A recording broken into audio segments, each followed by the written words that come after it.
Good to have you join us on NTA International News at 7. I am Abdul Malik Adio. First, the headlines. President Muhammadu Buhari departs Nigeria for 7th Tokyo International Conference on African Development TICAD 7. Access to safe water. The world observes World Water Week with the theme Water for Society, including all.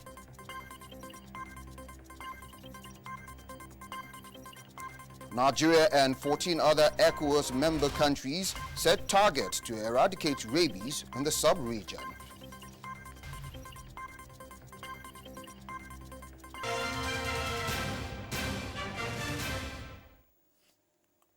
Now to the news and details. President Muhammadu Buhari left Abuja this Sunday for Japan to participate in the 7th Tokyo International Conference on African Development TICAD from August 28th to 30th, 2019. A statement from the Special Advisor to the President and Media and Publicity, Femi Adesina, says President Muhammadu Buhari will be participating for the second time, having attended TICAD 6 in Nairobi, Kenya in 2016 with the theme Africa and Yokohama sharing passion for the future. President Muhammadu Buhari will deliver a Nigerian statement during plenary session 3 in which he would appraise Nigeria-Japan relations and takeaways from TICAD 6.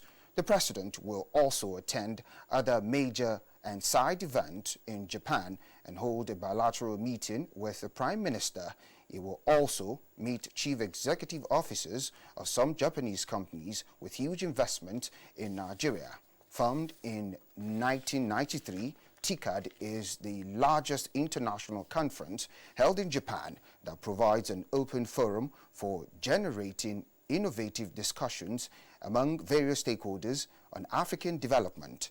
President Muhammadu Buhari is accompanied by Governor of Zamfara, Babagana Zulum of Kwara, Abdulrazak of Kwara, and Sanwo-Olu of Lagos State, ministers and other top government officials. The president is expected back in Nigeria on Saturday, August 31st. And moving on, the gap in access to safe water, which continues to widen up between urban and rural areas, also continues to be a threat to the attainment of SDG 6 for many countries of the world. How to turn the tide will be the focus as expert and relevant stakeholders converge in Stockholm for the World Water Week with the theme Water for Society, including all. Correspondent Musbah Dan Wahab conceptualizes the theme of the event, a Nigerian scenario. This nearly impossible road leads to Kuduma, Abuja. It might be a signal to what to get in terms of infrastructure in this FCT satellite community. Also, a common welcoming feature is the presence of Merua around. This water facility is where vendors like Abdullahi get the water to supply. With 15 naira per keg of water, the residents are also at the mercy of the electricity company to get the essential commodity. Big problem because if light no day, we cannot see water.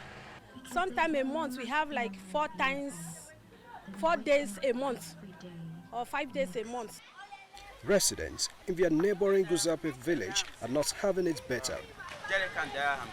15 naira per keg is what Godwin and others do to get water here. Their water scarcity plight is being complicated by their rocky terrain. Generally, if you sink borehole here, it takes the grace of God, a special grace of God for you to get water. Kurduma and Guzape are the surrounding villages of Asokoro extension in Abuja. But unlike in those villages, safe water is part of the amenities being taken for granted in this highbrow area. Ability to source for oneself has widened the gap of access to safe water between the urban and rural dwellers. Resultantly, about 32% of Nigerian population forms part of the 2.2 billion people around the world who lack safe water.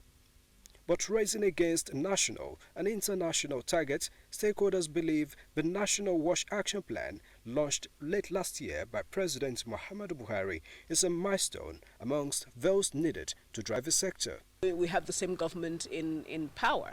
What they really need to do now is to action that state of emergency. The federal government has put in place a number of policies that are in the right direction, but these policies are not trickling down to the state level. So I think that the state governments are the ones that really need to sit up. Water Resources Minister Suleiman Adamu, on his return, his first major assignment is to lead Nigeria's delegation to the world stage in search of new ideas and technology, and very importantly too, international support to improve the country's wash sector. Musbah and Wahab, NT News.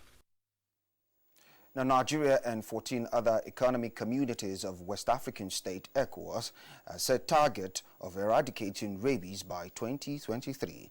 This, they say, will be achieved through massive campaign for dogs vaccination and control stray dogs. Musa Babaliu reports. 13-year-old Joy Donatos has always had phobia about dogs. It was as a result of this fear she was bitten by a dog in her neighborhood. She says she was not taken to a hospital, nor the dog be examined if it has rabies or other related diseases. I was not taken to the hospital. They only used a black stone to put at the place that the dog bites me. Not all victims of dog's bite are as lucky as Joy without contracting rabies, especially from stray dogs. It's not right for you to hold dog, you have dog, and you release the dog, you allow the dog to roam here and there, free roaming. We call them free roaming dogs. We don't want that in our community. The World Health Organization says rabies, a zoonotic disease, kills an estimated 25,000 people, with about one death every 20 minutes in Africa. But in fact, this figure is for sure underestimated. There are many places in the world, in Africa, in Asia, where the diagnostic of rabies is not done. So the people who die because of rabies in remote villages, in areas where the diagnostic is not performed. The high cases of rabies in West Africa have become a major concern among veterinary doctors under the ECOWAS. It will be shameful if we are unable to take the rightful steps to be there by 2030, that we will be fit. We will have created enabling environment for total elimination of rabies. This is the challenge all of us are facing here. How do we get it done? Nigerian representatives at the meeting are of the view that addressing cases of stray dogs and registration of pets and vaccination is a challenge in Nigeria. In Abuja, Musa Baba Aliyu, NTA News. Now let's join Joyce Ometu for news that made the headlines during the week around the globe.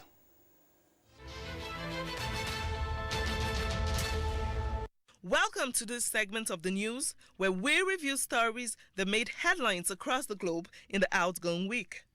The United Nations Security Council said it is set to resume negotiations to address the root causes of the armed conflict and to achieve peace in Sudan. This followed the signing of the agreement on the Transitional Authority and the appointment of a Prime Minister. A statement by the Council's President Joanna Roneka of Poland indicated a 15-member body welcomed the signing of an agreement between the Military Council and the opposition forces for freedom and change, the formation of the Sovereign Council and the appointment of Abdullah Hamdok as Prime Minister.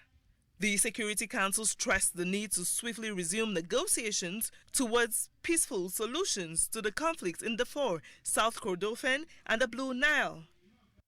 And from the U.S. came a report within the week under review that migrant family who crossed the southern border of the U.S. illegally could be detained indefinitely under a new regulation announced by the Trump administration. It replaces an agreement that sets a limit on how long the government could hold migrant children in custody. The move, announced by Acting Homeland Security Secretary Kelvin McAleenan, is due to come into effect in 58 days. Similarly, at least 5 European Union countries, Spain, France, Germany, Luxembourg, and Portugal, offered to take some of the migrants who disembarked on the Italian island of Lampedusa late on Tuesday after being stranded for weeks at sea.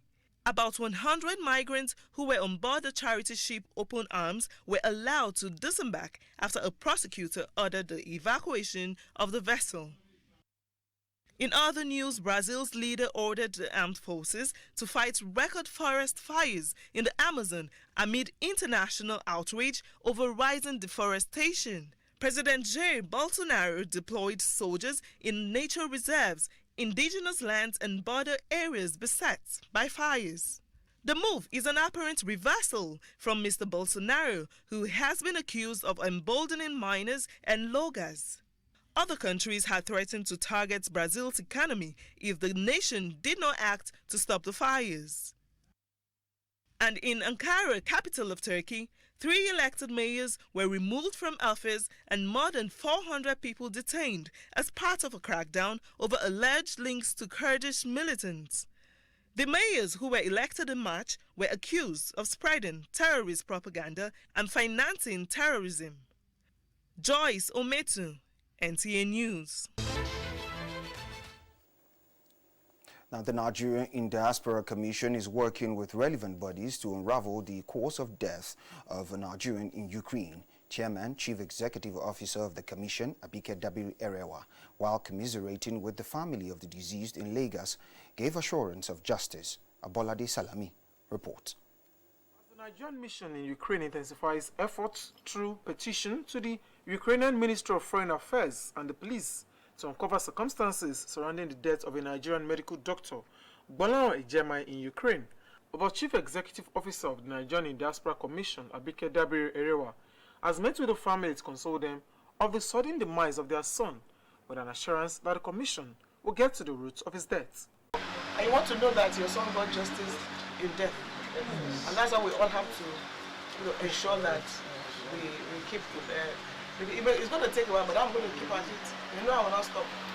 She reassured the Ejemai's family that regardless of time and persons involved, justice will be pursued.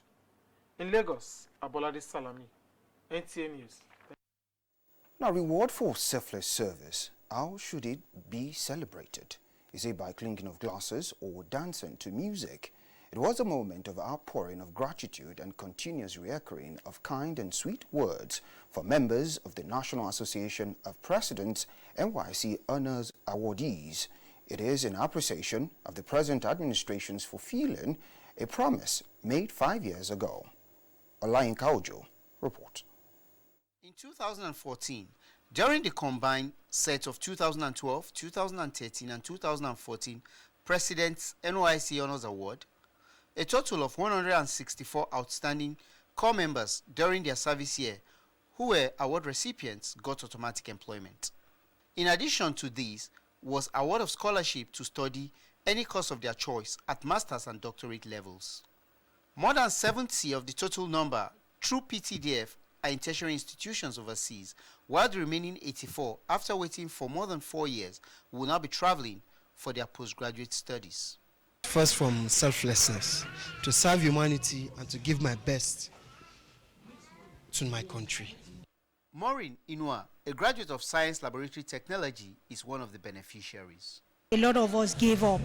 We felt this promise will not be kept. And seriously, I want to appreciate the administration for making this work out. The gesture, seen as a dream fulfilled and victory, pioneer president of the association, Simon Oladele, says the opportunities is that which would also assist in the development of the economy. And I'm expecting them to come and use what they have gained from abroad to develop our country. And I also want to thank the President of the Federal Republic of Nigeria. He is a father, because he made a promise. On the long run, he fulfilled the promise. The event, a send forth for the award recipients, was also used to inaugurate the new executives of the association.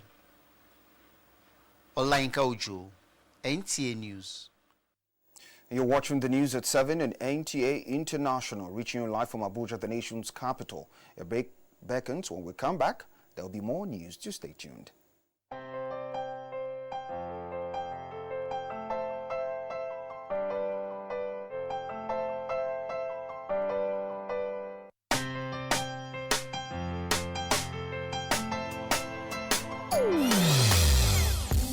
Hear the call of change, stand up, Nigeria. Change is here and it's going to stay. Change begins with you. Oh yeah, make we go. Go to so let the change begin from within. Look at Chiayi, Ogeruola. Change begins with you and me. Change begins with me. Change begins with me. Change begins with me. This message is brought to you by the Federal Ministry of Information and Culture.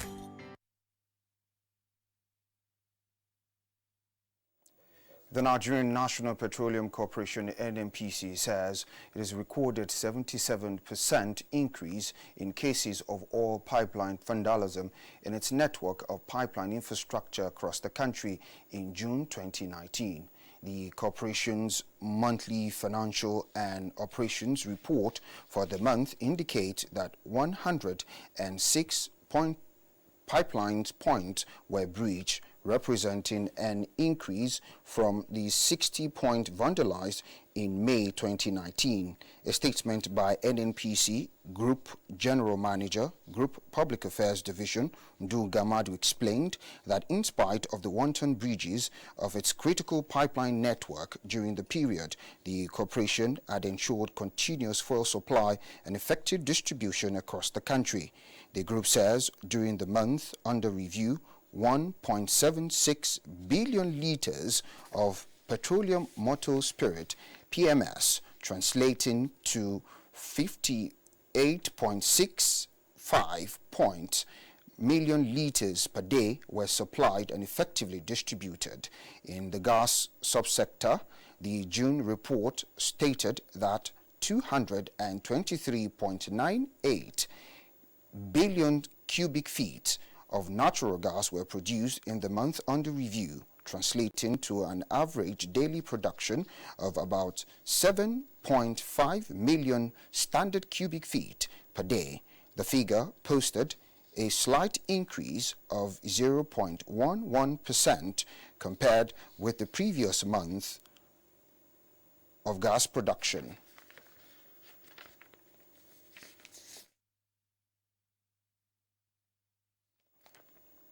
Now, moving on, funding support to boost agricultural activities in Nasarawa State is getting more attention from the federal government under Nigerian Incentive Risk Sharing Agricultural Lending of the Central Bank of Nigeria. Details with Abubakar Usman Akwanga. The initiative is anchored on 5 cardinal guidelines, including insurance, technical assistance, pillar, and rating towards improving productivity. Implementation of the program is driven by 90 billion naira support grant under the CBN for agricultural development in the country. See the opportunities in Nasarawa State, match it with our TTMPs, tools, techniques, methodologies, and processes, and see how we can put them together and come up with a working and implementable document that will redefine agribusiness in the state. Governor Abdullahi Sule explains that Nasarawa State is prioritizing agriculture as key area of its industrialization project and assures the bank of effective utilization of the funds. He appeals to genuine farmers and critical stakeholders to collaborate closely with the bank and obtain technical knowledge on achieving desired results. The reason why we are in this is we want to keep our youth active. We want to keep them in business so that they can remain in business, so they have something to do, so they have income, so they have independent, and those are the kind of things I think they are going to teach you during this process. And I want you to be devoted to it, committed to this the way we are, so that at the end of the day we benefit from it. Governor Sule commends the federal government for development of agriculture and economic diversification. In Lafia, Abubakar Usman Akwanga, NTA News. And the presidency has explained and differentiated the roles of the Chief of Staff to the President, Abba Kyari, and Secretary to the Government of the Federation, Boss Mustafa. A statement by the Senior Special Assistant on Media and Publicity, Garba Shehu, says the role of the Chief of Staff and that of SGF has not changed from what they were doing under the first term of President Muhammadu Buhari's administration. It stressed that the Chief of Staff's role is in line with the U.S. model, which Nigeria is practicing, and access to the President is open to ministers. Moving on, President Muhammadu Buhari, on behalf of the Federal Executive Council, congratulates the Sultan of Sokoto, His Eminence Muhammad Sa'ad Abubakar III, on his 63rd birthday anniversary. In a statement from the Senior Special Assistant to the President on Media and Publicity, Garba Shehu, says the President applauds the Sultan's exemplary roles and contributions towards building peaceful, secure and prosperous country. The President values the timely counsel and support of the Royal Father to the administration's policies and programs, as commends the Sultan for championing, among other things, poverty reduction and education of the most vulnerable. President Muhammadu Buhari joins family members and the Sokoto Emirate, the government and the people of Sokoto State, as well as well-wishers, in praying that Almighty Allah grant the Sultan more years of good health and happiness to keep doing the things he loves most, building bridges of peace, tolerance and development across the country. In a step towards successfully implementation of the Executive Order Number 5, 50 former internally displaced persons from Borno State have completed a 6-month training in leather craftsmanship at the Nigerian Institute of Leather Science and Technology, thanks to funding by the European Union and technical support of the United Nations Development Programme, UNDP. Justin Bemui, report. But now we are constructing the shoe and producing the shoe, any material that we using to shoe. Even the Italian shoe, whatever the shoe that we know, we have the knowledge to infarting the shoe and production the shoe now. Even I'm BSc graduate, but I don't have job in other federal parasite. I'm relying with the production of the shoe and maintaining my family and other colleagues in my family. He is one of the IDP beneficiaries whose key responsibilities is not only to practice the new skills, but also to be a role model to other vulnerable youths who may follow in same footsteps. It took them 6 months intensive training on leather and leather products manufacturing, and now they have been certified as specialized artisans in leather works.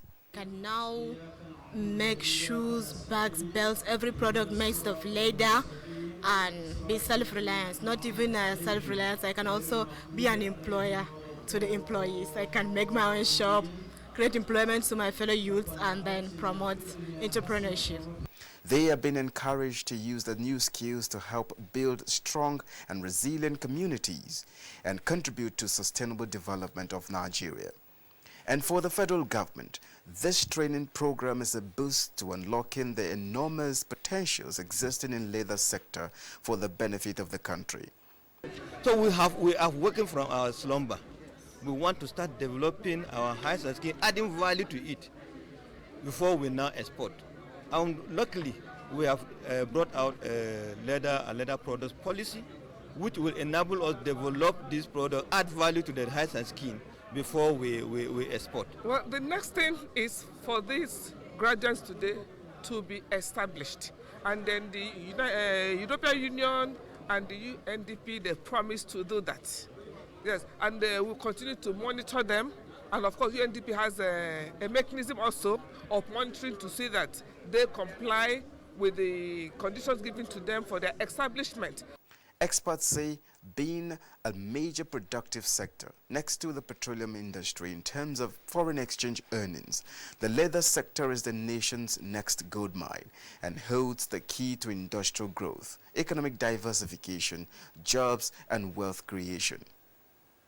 In Abuja, Justin Bemuni, NTA News. And to sports, Nigerians D Tigers claimed maiden peak invitational tournament title in China. Details with Kene Emabudike with a sport update.